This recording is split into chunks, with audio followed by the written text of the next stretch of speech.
மாணவர்கள் competitive exam எழுதுறவங்களா இருந்தாலும் சரி, 10th 12th எக்ஸாம் எழுதுறவங்களா இருந்தாலும் சரி, மேற்படிப்புக்காக என்ட்ரன்ஸ் எக்ஸாம் போறவங்களா இருந்தாலும் சரி, ஒரு நல்ல அமைப்பை கொடுக்கக்கூடிய ஒரு அமைப்பு இருக்கு. இந்த டைம் நீங்க நல்லா யூஸ் பண்ணிக்கணும். இது ஒரு பொதுவான பலனே தவிர உங்களுடைய ஜென்ம ஜாதகத்துல எது மாதிரி தசா புக்திகள் போய்கொண்டிருக்கிறது,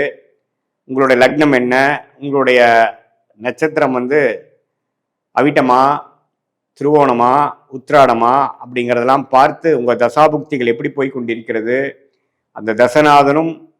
புக்திநாதனும் இப்போ கோச்சாரத்தில் எது மாதிரி அமைப்பில் போயிட்டு இருக்காங்க அப்படிங்கிற விஷயத்தெல்லாம் நம்ம பார்க்கும் பொழுது நம்மளுடைய கர்மா எது மாதிரி விஷயத்தை காட்டுது, இந்த பொதுவான பலனை காட்டிலும் இன்னுமே துல்லியமான பலன்கள் என்ன, தசா